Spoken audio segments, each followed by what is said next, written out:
ಮತ್ತೆ ನೀವು ಅದೆಲ್ಲ ಮಾಡ್ಕೊಂಡು ಪೊಲೀಸರೆಲ್ಲ ಬಂದು ಸೈನ್ ಹಾಕ್ಬೋದು, ನಮಗೆ ನಮ್ದೆಲ್ಲ ಹಾಳು ಮಾಡಿದ್ರು, ನಾವು ದುಡ್ಡು ತಿನ್ನೋರು ಅನ್ನೋದ್ರ ಬಗ್ಗೆ ನೀವು ಪೊಲೀಸರು ಬೈಕೊಳ್ಳೋದು. ಜನಸ್ನೇಹಿ ಪೊಲೀಸ್ ವ್ಯವಸ್ಥೆ ಅಂತ ಬಂದೈತೆ, ಆ ಜನಸ್ನೇಹಿ ಪೊಲೀಸಲ್ಲಿ ನಿಮ್ಮನ್ನ ಕರ್ಸಿ ಹೇಳೋದು ಫಸ್ಟ್ ಜವಾಬ್ದಾರಿ. ನಾವು ಅಲ್ಲೇ ಬಂದು ಹೇಳೋ ಒಂದು 10 ಸತಿ ಬಂದು ಪ್ರತಿ ಸತಿ ಹೇಳಿ ಬರ್ತಾ ಇದೀವಿ ನಿಮಗೆ. ಪೊಲೀಸರು ನಾವು ಬರ್ತೀವಿ, ರೇಣುಕಾ ಬರ್ತಾರೆ, ನಮ್ಮ ಆನಂದ್ ಬರ್ತಾರೆ, ನಮ್ಮ ಪೊಲೀಸ್ 9 ಬೀಟ್ ಪೊಲೀಸರು ಎಲ್ಲ ಬರ್ತಾರೆ. ನಮ್ಮ ಪೊಲೀಸರು ಬಂದ್ರೆ ಪೊಲೀಸರು ಮಾತು ಕೇಳೋದ ಅಂತೇಳಿ ಮತ್ತೆ ಆಫೀಸರ್ಸೇ ಕರೆಸ್ತಾ ಇದ್ದಾರೆ. ಹೌದಾನೆ? ನಮಸ್ಕಾರ. ಈ ದಿನ ಬೀದಿ ಅಂಗಡಿ ವ್ಯಾಪಾರಿಗಳು ಅವ್ರನ್ನ ಕರೆಸ್ಬಿಟ್ಟು ನಮ್ಮ ಇನ್ಸ್ಪೆಕ್ಟ್ರು ಪ್ರವೀಣ್ ಕುಮಾರ್ ಸಾಹೇಬರು ಇವತ್ತು ಮೀಟಿಂಗ್ ಮಾಡಿದ್ರು. ಮೀಟಿಂಗಲ್ಲಿ ಈ ಬೀದಿ ಹಿಂದೆಗಡೆ ಇಟ್ಕೊಳಲ್ಲ, ಹೋಟೆಲ್ಲು ಮತ್ತು ಈ ಗಾಡಿಗಳು ಯಾವ ಹಿಂದಕ್ಕೆ ಹೋಗ್ತಾ ಇಲ್ಲ, ಎಲ್ಲ ರೋಡಲ್ಲೇ ಇರ್ತವೆ. ಸೊ ಅವ್ರನ್ನ ಎಲ್ಲ ಕರೆಸ್ಬಿಟ್ಟು ಇವತ್ತು ಎಲ್ಲ ಹಿಂದೆಗಡೆ ಇಟ್ಕೋಬೇಕು. ಮತ್ತು ಟೈಮಿಂಗ್ಸ್ ಇಲ್ದಂಗೆ ಇವರು ವ್ಯಾಪಾರ ಮಾಡ್ತಾಯಿರ್ತಾರೆ, 11-12 ಗಂಟೆ ತನಕ ಇರ್ತಾರೆ.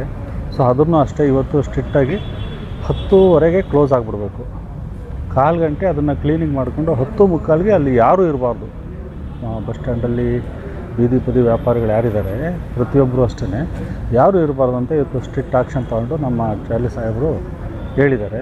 ಅದೇ ಥರ ಅವರು ಸಹ ಒಪ್ಕೊಂಡಿದ್ದಾರೆ. ಈಗ ಏನು 10:15 ತನಕ ಟೈಮ್ ಕೊಟ್ಟಿದ್ದಾರೆ.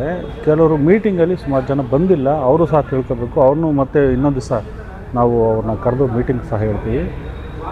ತಮಗೆಲ್ಲ ಪಕ್ಕದವರು ಅವ್ರಿಗೂ ಹೇಳೋಕ್ಕೆ ಹೇಳಿದ್ದೀವಿ, 10:15ಗೆ ಕ್ಲೋಸಿಂಗು, 10:45ಗೆ ಪ್ಯಾಕಿಂಗು, ಅಂದರೆ ಅಲ್ಲಿ ಯಾರೂ ಇರಬಾರ್ದು. ಸೊ ಈ ಥರ ಹೇಳಿ ಸ್ಟ್ರಿಕ್ಟಾಗಿ ಇದು ಮಾಡಿದ್ವಿ. ಮತ್ತು ವ್ಯಾಪಾರ ಮಾಡೋರಿಗೆ ಹಿಂದೆಗಡೆ, ಅಂದರೆ ರೋಡ್ ಸೈಡ್ ಫುಟ್ಪಾತ್ ಒಳಗಡೆ ಬೇಡ, ಇನ್ನೊಂದು ಸ್ವಲ್ಪ ಹಿಂದೆಗಡೆ ಹಾಕ್ಕೊಂಡ್ರೆ ಅಟ್ಲೀಸ್ಟ್ ಬರೋರು ತಿನ್ನೋರ್ಗೂ ಒಂದು ಗಾಡಿ ನಿಲ್ಲಿಸಿ ಒಂದು ವ್ಯಾಪಾರ ಮಾಡೋಕ್ಕೂ ಅನುಕೂಲ ಆಗುತ್ತೆ, ಪ್ರತಿಯೊಂದಕ್ಕೂ ಅನುಕೂಲ ಆಗುತ್ತೆ. ಅಲ್ಲಿ ಯಾವುದೇ ಗಲಾಟೆ ವಗೈರೆ ಆದ್ರೂ ಇಮಿಡಿಯೇಟಾಗಿ ನಮ್ಗೆ ಹೇಳಬೇಕು ಅಂತಲೇ ಹೇಳಿದ್ದೀವಿ. ಸೊ ಅವ್ರಿಗೆ ಹಿಂದೆಗಡೆಗೆ ಇಟ್ಕೊಳ್ಳೋದಕ್ಕೆ ಹೇಳಿದ್ವಿ. ಮತ್ತು ಇನ್ನೂ ಕೆಲವ್ರು ಬಂದಿಲ್ವಲ್ಲ, ಅವ್ರಿಗೂ ಸಹ ಯಾರು ಬಂದಿಲ್ಲ ಅವ್ರಿಗೆ ಒಂದು ಡೇಟ್ ಹೇಳ್ತೀವಿ, ಆ ದಿನ ಅವ್ರು ದಯಮಾಡಿ ಬಂದು ಒಂದು ಮೀಟಿಂಗ್ ಅಟೆಂಡ್ ಮಾಡಬೇಕು. ಅದು ನಿಮ್ಮ ಜವಾಬ್ದಾರಿ ಇರುತ್ತೆ. ಯಾಕೆ ಆ ಥರ ದುಡ್ದು ಸುಮ್ಮನೆ ಫೈನ್ ಹಾಕಿ ಇವಕ್ಕೆಲ್ಲ ಹೋಗೋದಕ್ಕಿಂತ ಅದು ಒಳ್ಳೆಯದು ಅಂತ ನಮ್ಮ ಅಭಿಪ್ರಾಯ. ಶಾಂತಿ ರೀತಿಯಿಂದ ನಮ್ಮ ಸಾಹೇಬರು ಇವತ್ತು ಹೇಳಿ ಕಳಿಸಿದ್ದಾರೆ. ಇವತ್ತಿನಿಂದ ಇವರೆಲ್ಲ ನಾವು ಕ್ರಮ ತೆಗೆದುಕೊಳ್ತೀವಿ ಅಂತ ಹೇಳಿದ್ದಾರೆ ಅಂಗಡಿ ಬದಿಯವರು. ನಾವು ನೋಡಬೇಕು, ಈ ದಿನ ಕಾದು ನೋಡ್ತೀವಿ. ನಾ ಏನೇನೋ ಮಾಡಿದೆ, ಬೆಳಗ್ಗೆ ರಾತ್ರಿ ಎಲ್ಲ ವಾಕ್ ಮಾಡಿದೆ, ಬೆಳಗ್ಗೆ ರಾತ್ರಿ ಎಲ್ಲ ಮೆಡಿಸನ್ ತೊಗೊಂಡೆ, ಆದರೂ ನನ್ನ ದೇಹದಲ್ಲಿರೋ ಸಕ್ಕರೆ ಹತೋಟಿಗೆ ಬರ್ತಿಲ್ಲ ಅಂದರೆ ಯಾಕ್ರಿ ಯೋಚನೆ ಮಾಡ್ತೀರಾ? ಚೀನಿ ಶುಗರ್ ಆಮ್ಲನ 3 ತಿಂಗಳು ನಿರಂತರವಾಗಿ ತಗೊಳ್ಳಿ, ನಿಮ್ಮ ದೇಹದಲ್ಲಿರೋ ಸಕ್ಕರೆ ಖಂಡಿತವಾಗ್ಲೂ ಹತೋಟಿಗೆ ಬರುತ್ತೆ. ಆಮೇಲೆ ನಾನೇ ಬಂದು ನಿಮ್ಮನ್ನು ಭೇಟಿ ಮಾಡ್ತೀನಿ. ಎಷ್ಟೇ ದುಡ್ಡಿದ್ರೂ ಆಯುಷ್ನ ಕೊಂಡ್ಕೊಳ್ಳೋಕ್ಕೆ ಸಾಧ್ಯನೇ ಇಲ್ಲ. ಆರೋಗ್ಯ ಸರಿ ಇದ್ರೆ ಆಯುಷ್ ಗಟ್ಟಿಯಾಗಿರುತ್ತೆ.